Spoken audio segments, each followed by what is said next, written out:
Yes, it is the 20th. Okay.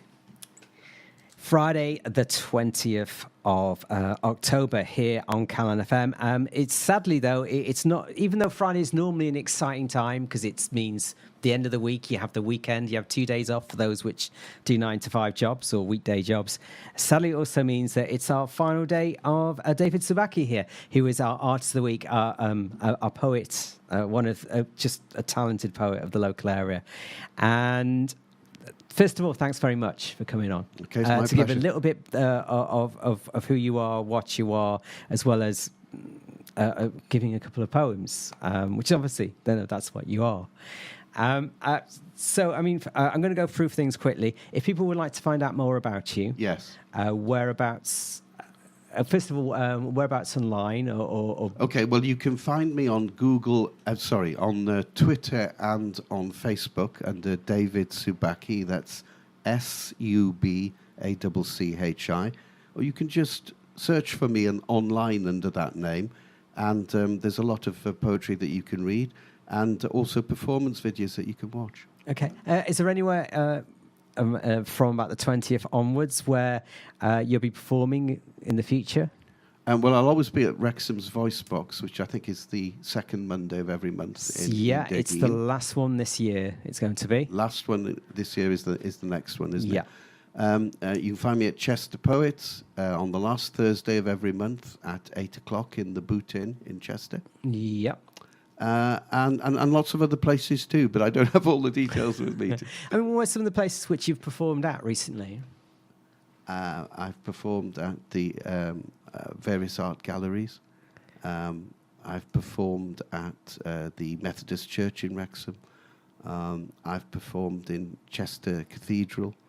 I've performed at various clubs and pubs in Liverpool, where there's a really active poetry scene. And anyone else who'll have me in Wrexham?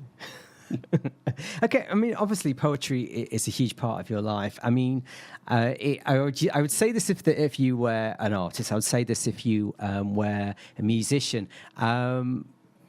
Who is your kind of poetry do you read, or writers? Do you love reading at the moment, or anything, or even for inspiration?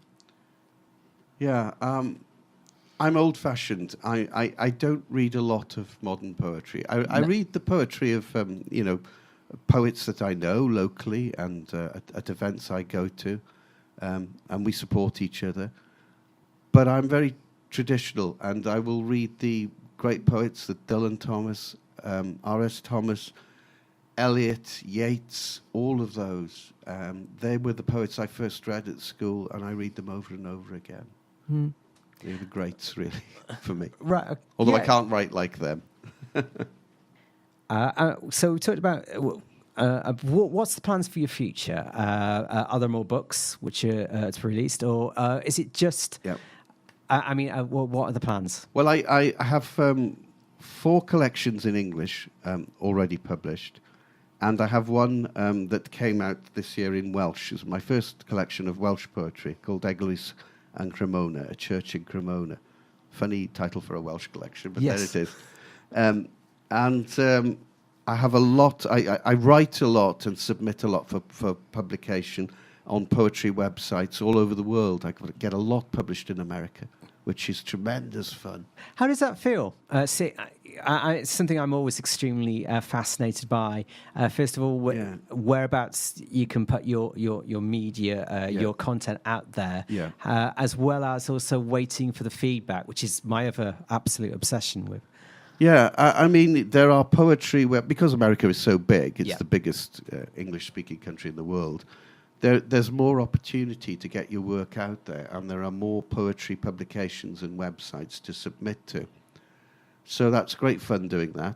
And then I put some stuff, because I write so much, I can't publish it all in hard copy. So I put some of it up for nothing on my Facebook page or on other places, other websites. Yeah. And I enjoy doing that as well. I've no problem with doing that. And it's nice to get paid. We don't always get paid, no. but it's a real buzz when you do get paid. I wrote a poem for $25 the other day in the States, and that was fantastic. And in the PayPal account in minutes. That doesn't happen too often. No. Okay. So what's the how does that happen? What was you find out about the publications. You find out what they're looking for, and you submit to them either online or mostly online these days. You email your work, and they consider it. And usually after, I mean, most of them will take at least a couple of months to come back. It's very rare you get a quicker reaction than that. And if they like your poetry, they will publish it online. And some of them will pay you for it. Not all of them, but some of them. I mean, what kind of feedback do you get? Obviously, in Wrexham, you get an amazing amount of feedback. Yes. You get some extremely great feedback, Yes. such as being at the openings of arts exhibitions, where I think everyone was quite dumbfounded. And flattered as well, and those sort of things. But what kind of feedback do you get? Well, taking the art exhibition, that was an idea I had because I liked the exhibition so much. I thought, well, I'm going to write a poem on... I can't write a poem on all the exhibits. There were so many of them. I started off going to do 4 or 5, and it grew, and then I ended up doing 20. And it was a real buzz. And... the artists, as you say, were delighted. They were. And then they videoed me reading the poems after the closing of the exhibition. And I think about half those videos have gone online. Ian Degeen have put them online. And the other half, the other 10 or so, are going to be online soon. And so I got more feedback from them that way. And some of the artists contacted me directly and said, oh, you know, we need to do more stuff like that, where an artist cooperates with a poet, and maybe a musician as well. Yeah, well, on that, what I remember about that very much is there was a painting about the tiger and the stilettos. Oh, yeah, tiger and red stilettos. And everyone was... I think that was the first one which you might have said on that day. Could have been, yes. And I just remember everyone going, wow. Yeah, it's a fascinating subject because the artist normally paints the picture, exhibits the picture in the exhibition. People go around, they might buy some pictures, and they admire the pictures and so on. And what I was trying to do was to give an interpretation, a poetic interpretation. It was a personal one of some of these pictures. Now, that doesn't mean that my interpretation was the right one. I was a little bit cautious because I thought, well, if I say, this is the impression I have of your painting, this is what it says to me, and the artist's idea is completely different, the artist might not be too pleased about that. But no, they were absolutely delighted. Yeah. And some of them said, oh, I've never looked at the picture in that way. Yes. It's my picture. I could go down this line a lot. It would be nice actually to start of where maybe a poem could be written, and maybe the artist could collaborate with that to draw and vice versa. It'd be interesting to see what happened if we did that locally. But in the Wirral Literature Festival a couple of years ago, they took one of my poems and they wrote a piece of music to it. Oh wow! And that was so flattering, you know. And I went to the performance of it, and I enjoyed that so much, but I couldn't see how they got from my poem to that piece of music. No. But that doesn't matter. No, I was so pleased. Oh, no. It's funny you just mentioned that, and it's something which doesn't work on radio, Charlie. But the second you said that the music would be written, your eyes lit up. Oh yeah, the smile. You go. It's got to be. It's flattering, and also it's something that it's their interpretation too. And I love openings of art. I go to art exhibitions a lot, and I write a lot of poetry in art galleries.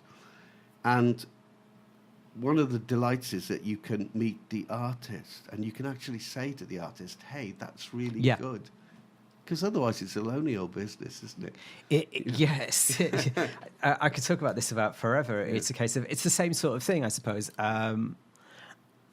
People like actually being told that's good.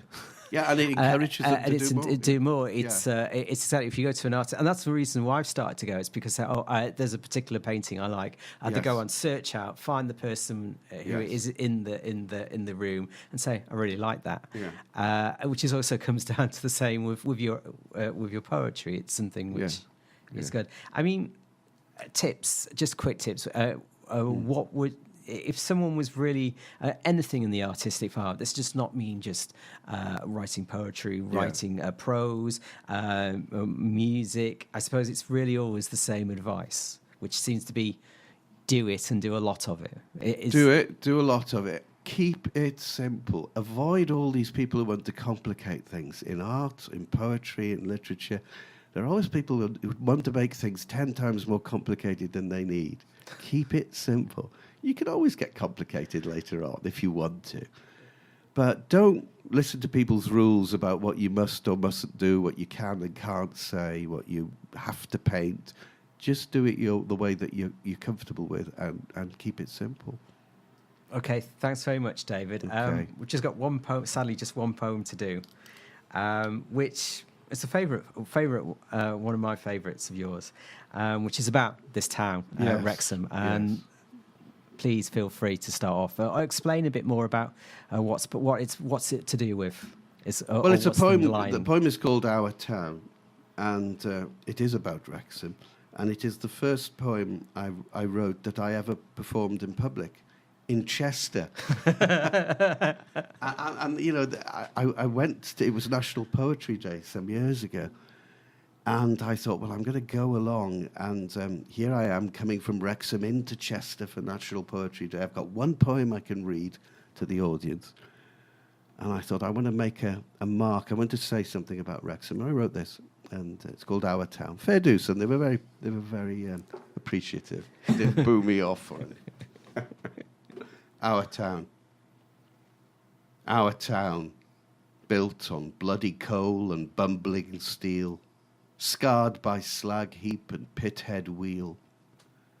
Our town forged in the furnace, raised with red bricks and the shining slates, the stench of lager beer. Our town. Our border town of bayonets and barracks, sooty chimneys and drizzling clouds. Our town of concrete and cheap tin sheds, sales and markets, whites and reds. Our town. Still unbroken by disaster or decline, hoping against all hope for a better time. Here. Thank you very much. Thank you very much, Dave. Good. Thanks again for being the artist. There we go. Okay.